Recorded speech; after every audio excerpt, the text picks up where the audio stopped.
Hello, Chant. Why should I walk here? Hello, all. Hope everyone's good. Another monthly pod for me. This is a spring training version, so theoretically, you guys should get 2 of these.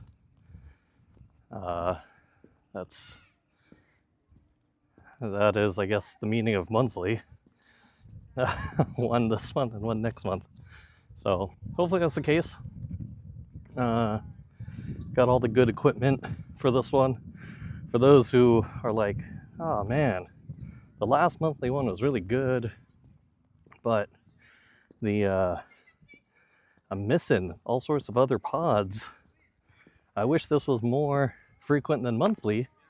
Well, luckily for y'all, there are not necessarily daily, but multiple times a week, perhaps, pods under the podcast section on the YouTube. So it is literally this, just a little less technically advanced. So happy that y'all can watch this one with me. And oh, that's good. Getting heckled by the kids, that's good. Spring training out here in Arizona for the next 6 weeks-ish. A little over 5 weeks, I guess now, but been here for a week. Camp is going, and it's good. So a bunch of questions from y'all for the pod. So I'll get to those. If you guys have questions, feel free to ask in the comment section below, but also on the Discord. Discord is a good place to do it. There is a section channel for Yap Wan questions. I read them all, and I honestly answer all of them. So if you feel so inclined, that's the space to be. Okay, questions, y'all. First question. Someone asked about, we'll just go with, I guess, this first one. Someone asked about what's just the day in a life here at spring training.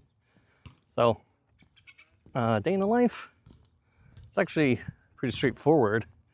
Days start pretty early, so usually your first meetings start around 7:30 or 8 a.m. So because they feed you breakfast, try to get there, eat something before your meetings all start.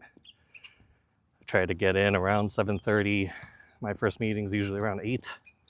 So get in around 8, or get in around 7:30, eat. They feed you, so that's good. So you get breakfast, then you go to your meetings. Usually it's like updates about what's going on with the entire org. So the thing about spring training is you'll have not just your major league team, but you have your minor league teams all there, and all the coaches, all the coordinators, everyone who's a part of player development and major league team and coaching and staff, everyone's in the same building for the next 6 weeks. So it's a good time to just be present. So you get a lot of questions, and of course a lot of meetings, so you get a lot of updates about who's doing what and where. Not everyone plays every day. It's, they're training, and pitcher can't throw 100 pitches every day. You don't see that in Major League Baseball because of fatigue. So it definitely doesn't happen during camp. So they give an update on who's doing what. And then you go about your day. So most of my day is talking to people about what they need, projects that they're looking forward to, all of that kind of stuff. I think for the most part, sometime between 8 a.m. and call it 10 a.m. If I'm not in meetings, I am just trying to do my work, my typical day job. So whether that's reviewing code or writing reports, that's some time to myself right there. And then around 10, that's when practice starts for a lot of guys. So your pitchers will start throwing their warm-ups. They call them sides or bullpens. So they're over on a practice mound with a catcher, and they're warming up. And then for some of them, they will throw live batting practice. So a live pitcher throwing their stuff, full arsenal, all the pitches that they got. And it's a live batter. So the batter is trying to swing and hit the pitches as the pitcher is throwing. So you might be wondering, like, isn't that just every practice? But not necessarily. A lot of the time, you won't have live batters. You're just throwing pitches and analyzing your pitches and your shapes. Analyzing your pitches and your shapes through analytical means, or with a coach who can see, like, whether your body mechanics are in a particular way. So there's some of that. And that's not with a batter at all. And then on the batting side, a lot of it's in the cage with machines. So you have some sort of pitching machine, and then usually a coach feeding the machine, and a batter not needing a pitcher, right? And sometimes they're working on specific things, right? Like a pitcher might be working on a new pitch type, a batter might be working on new swing mechanics. So it's not always the intent to just simulate a baseball environment. But in spring training, you get a lot of live ABs, a lot of live practice. So it's fun because you never get to see your pitchers versus your batters usually. So it kind of puts to the test, like, on that day, who was better. It's exciting, so it's fun to watch. But it's not exactly baseball. It is practice, of course. Okay, so that's part of the day. At that point, that gets us to around 11, where I go back and try to do a little work. Maybe I have some meetings. I also have all of my work back on my team. Not everyone flies up from Cincinnati to Arizona for spring training. Many people stay back and they're just working out of Cincinnati. So still have to have meetings, communicate with my team back in Cincinnati, which is important.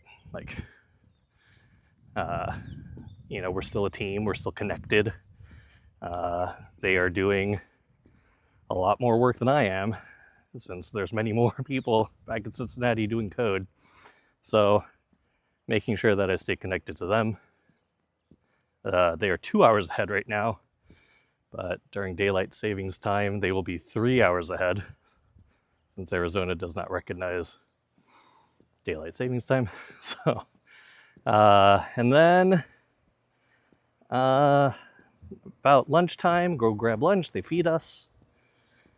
And then if there are games, most of spring training there are games, leave around noon to go to the game if it's away. But if it's at home, you could walk just shy of a mile down the street to the park that they play at and watch baseball. And then you come back and then talk about the game, who was good, who was bad, what we liked, what we didn't like. And then that gets us to about 4 p.m. And then it gets a little, then it just depends. So sometimes there's more meetings. People who want certain product, reports, that kind of stuff.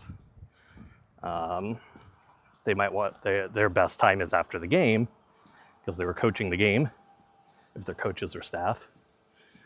So their best time might be after the game. So you might be there from 4 to 6 doing meetings, running through iterations, talking to coaches, talking to staff. And that actually happens quite a bit. So sometimes you're just there working through things. And then other times, if you're not stuck, but if you're not working, that stuck is the wrong word, but if you're not working on product iteration with coaches, staff, or someone, then, and if it's completely free, then usually I try to get a lift in. Players usually clear out after 4. Take a peek into the locker room, take a peek into the gym. If it's mostly cleared out, or I ask the athletic trainers who are around, like, hey, is it okay to lift yet? Then jump into the weight room, get a lift in, and then go home. And then the next day, do it again. The only days that are kind of different are if they're night games, so it's a later start. Or if there's an off day, and there's only 2 of those over the course of 6 weeks. So we are at work every day, unless it is the 2 designated off days. So yeah, that's mostly the day in the life of me. It's a lot of baseball, especially when the games are going. And I jam in some coding when I can. I trust my team who do a lot more coding than I do to finish off any projects that they're working on with coaches.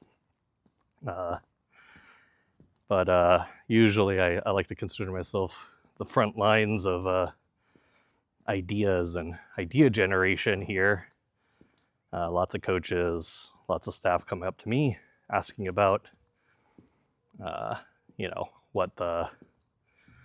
what they're thinking about, what could help them, an idea that they have that could be cool. So yeah, help them out with all of that stuff. Okay. Hopefully that's enough. Some people maybe people might wonder, like, more specifics perhaps, but it's hard to give specifics, I guess. Every day is pretty unique. Sometimes I start the day off in the cages, helping out with any reports or technology that we have going on. So sometimes the cage work, the batting cages. Sometimes it's pitching, go into conference room and talk about pitching reports or ideas for pitching experiments. So sometimes it's that. But a lot of the time, which it took a lot of work to get there, the reports and everything people have, they're happy with.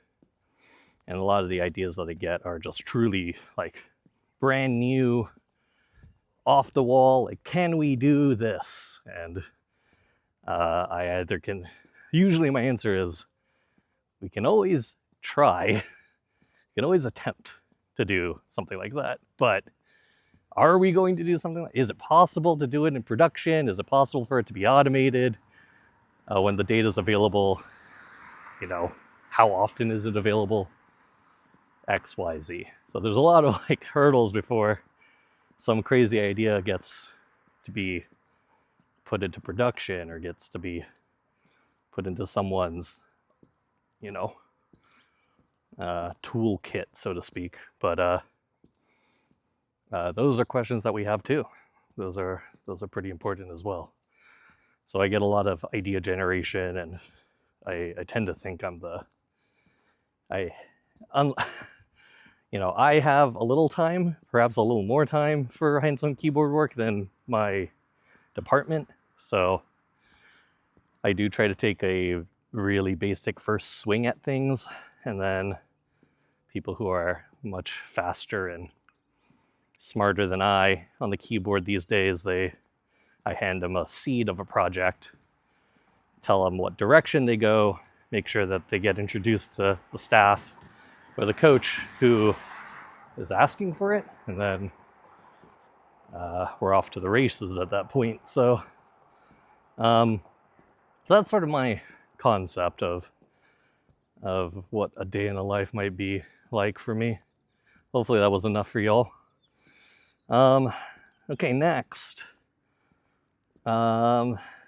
is tailing off of that. Someone asked, like, at spring training, there's a lot of these pop-up requests. Like I just mentioned, like there are these idea generation moments, things where people think like, it would be cool if we could do this. It'd be cool if we can do X, right? How do I balance these short-term, time-sensitive requests, since the season starts, no more than 5 weeks from now for all these teams? How do I balance, a 5-week get to production project request versus the project roadmap that has prioritization? People have been asking for projects. They've requested in project windows where we're guaranteeing certain delivery dates. How do I navigate around that? And it's interesting because, like, obviously on bigger teams, like larger companies with more robust quantitative departments, whether it's, the scope and the requirements for a project, or just a sheer volume of engineers and scientists and researchers and programmers and developers. So on other teams, like, this is absolutely doable, but because I have a team of, call it 10 plus me, it's a lot smaller than the scale of larger companies. So when there are time-sensitive requests, how is it possible to do that on a smaller team, right? It's not just a smaller team that services a small team. It's a small team that services the entire company, right? At least the entire operation of baseball. Shout out to the business ops group, who also has their own team. But in terms of time sensitivity and trying to be on the cutting edge at all times, how do I balance short-term versus long-term work, especially when the short-term work is time sensitive? So I think there's two ways to approach this. And I wouldn't say that this is like the best ways to do it, but there are ways that I've done and the ways I do. And if there are better ways, I'd say, make note in the comments section, or speak up on Discord about it. But my two ways is, one, it's important to just recognize that these requests exist and they won't stop, right? Like, I think one thing that's important is, when people are requesting things, you shouldn't tell them don't request them in certain ways. Rather, massage them into a better requesting path, or let the relationship dictate, how people can request things, right? And some people might, have like some ears on a chalkboard, nails on a chalkboard when I say like request however you want. But I do lean on the relationship aspect of it. When you have good relationships with your stakeholders, I think it's important that that relationship also contains like how projects are completed, right? What the timeline is on a typical project, if it's a particular coach who works with, let's say, pitching data, they know like how large of a sample size we need. They know what the turnaround time for something small like a visualization, or something large like a dashboard, something small like a quick analysis and insight, versus something large like a predictive model. They know some of these ins and outs.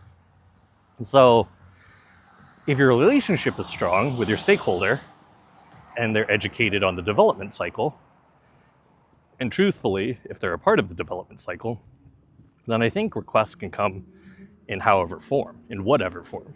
And so if the form is, hey, I like the idea of this thing, what would be really cool is if we also included this, visualization where the visualization was also tied to like a video playback of a pitch, hypothetically speaking. So you have, say, a pitch move, and you want to make sure that that on the graph is also something that's synced up with video. Okay. Non-negligible work, very difficult to make sure that it's all synced up. If anyone has worked with taking video and syncing it with something graphical in data viz world, it's a lot more difficult than you think. So if that's the request, right, in this hypothetical world, I would want to believe that the coach knows, like, how long will that take, right? And if I said that might take the entire spring training, then they might either roll back that request to something else, or they might just assume, like, okay, well, I want you to work on this. Is it possible to get it to me in the season, maybe around All-Star break? So there's some back and forth with, stakeholders who understand the development cycle. For stakeholders who don't, right, those who are new to the department and having requests, I would say, first, it's important to begin with, how the department works, what kind of stuff is available to them, right? Because not all companies have the same stuff, right? Like, even in tech, you might go from a Tableau company to a Power BI company, right? That's not completely different, but it is different. Some things are just slightly different. Similarly, you might go from like a company that leverages Spark all the time to a company that lives only in SQL. That is a real thing. That's very possible. So there are differences in every company, and that's no different than the coaching staff. They might prepare and have documentation and reports in one way, and they want to mimic that in some way here, and we either have something for them or we have to build it. So I usually try to level with them first. Relationship building is really important. So make sure you're building the relationship and suggesting like ways you can do it, and make sure that they are a part of it. I think that's a huge part of managing short-term requests is, like, if you're asking about it, if you want us to do it, we do it together, right? Like, you have to be a part of what is good and bad. You can't just say it and 6 weeks later we drop in your lap and you hate it, right? So making sure that they understand that they're a part of the development cycle is important. And then you execute. And I think that's probably the more important thing here that people are wondering about. Once you identify project request cycles, how people request things, how do you take people off of projects and put them on this project? And one way I've seen people do it, and one way I do it is you have your skunkworks R&D team that has this as a priority in their work for the next 6 weeks. So you craft out time for it. And when you're talking about project roadmap, long-term project, yearly planning, quarterly planning, whatever it might be, when you talk about like prioritization, well, this goes into that planning too. You don't want to miss these important timelines simply because you were ignorant to them, or you don't believe that they should be a part of your timeline and analytics or something, right? They exist, they will happen, people will ask you things. So from my standpoint, you have to plan for them, which includes making sure people are crafting out time in their sprints, in their spring training work, in their spring training work time to be able to respond to these things. So that's one side, is you can manage it by making room for it. But the other side is, if for whatever reason you can't manage it with time, ahead of time, say it's just like, hey, the league drops a brand new rule in and we need to pivot what we're doing to address a new rule, right? This happened not exactly during spring training, but there was a moment in time a few seasons ago where they banned the shift. So you can't just put your defenders all on one side where a batter typically hits the ball. And they also increased the base sizes.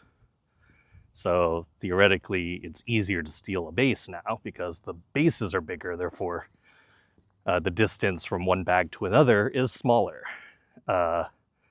So we needed to come up with models and analytics around these new rules, and they kind of appeared at our doorstep, call it like middle of the off season. So definitely a short amount of time to create things based around the rule changes. So what we ended up doing was we did have to dedicate people to it, and we did have to postpone certain research and development work. And when I said like, hey, this is gonna postpone this kind of work, that's a different stakeholder who we have to communicate that to. But luckily for us, we were able to say like, yeah, we need these things because the rule has changed and we want to be prepared for this rule that's going to affect all of us.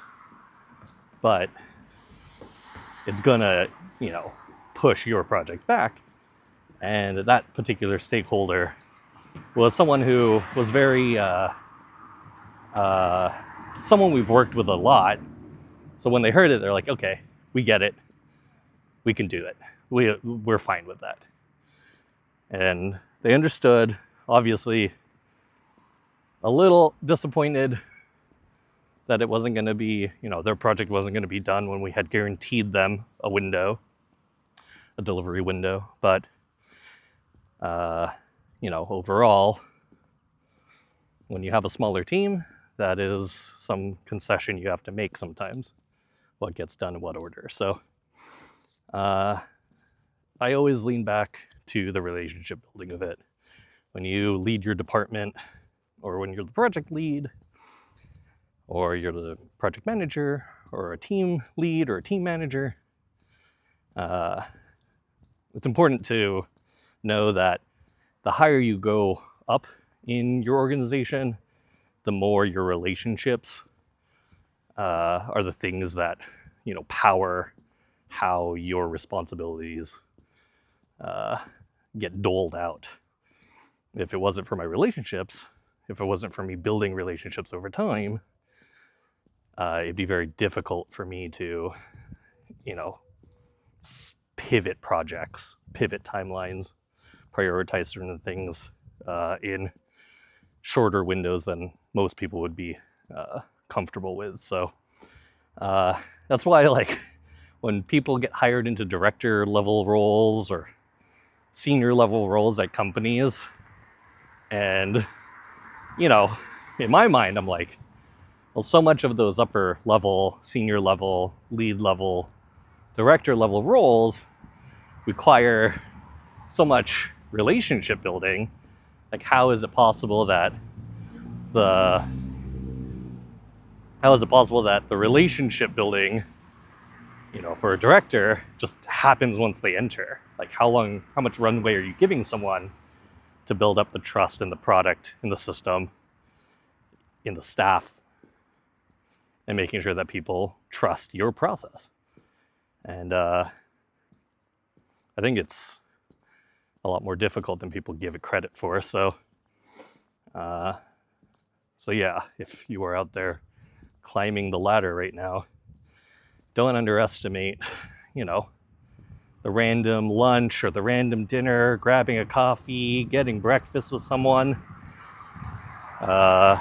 Someone's going to a fundraiser and says, great for people to come and show support, even though, might be after work, extracurricular things, post work. Doesn't have to be a bane, but you can always usually these things are kind of like fun, but those kinds of things go a long way in relationship building beyond just being good at your job and delivering on time. That obviously is number one when it comes to work, but number two, right behind being good at your job, is being easy to communicate with and collaborate with. So, okay, we are at time, but I did have one more, and I guess I do have a block to go. So, someone asked about scouting and like the ins and outs of scouting. Not pretty close to my block, so maybe I'll save that one for the next pod. But someone did ask a different question. Here in Arizona, what are some Arizona food recommendations? So, my favorite spot, I have a few favorite spots. I think it's Casa Corazon. That place is awesome. Love that place. That's in Phoenix, a little uptown, not exactly downtown. I just went to St. Pasta a couple nights ago. Really good pasta. Really, really good pasta.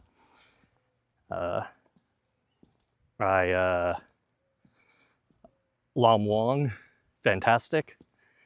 Really strong recommend Long Wong to anyone who hasn't been to Lam Wong. Amazing food. Fry Bread House, it's a Phoenix staple. I never had gone for all these years I've been out to spring training. I went last year. I wish I didn't skip out on it all these previous years. It's so good. So I'd say those are probably like the big ones that I go to. Oh, Mensho for ramen. Recently went there. I love Mensho. That place rules. And for the beer nerds, Wren House is really my brewery of choice when I'm out here. So I think that's basically all my food recs and one beer rec. Okay, two more. My favorite bar, if I'm hanging out with friends, just going to a bar, hanging out. Gracie's Tax Bar, of course. Me as the sad, lonely emo guy. I guess Gracie's Tax Bar lines up. But my favorite bar for just cocktails, Bitter and Twisted. Oh my God, that place. I try to go there every year, at least once. So, all right, y'all. This is me. If you like this, subscribing is always a kind gesture. It's free to subscribe, by the way. It costs you nothing, and it means the world to me. So, subscribe if you like it. Like if you like it. And if you want to see your questions answered, write them in the comments below, or post them in the Discord. So all that stuff, links in the description below. Okay, y'all. I will see y'all next month.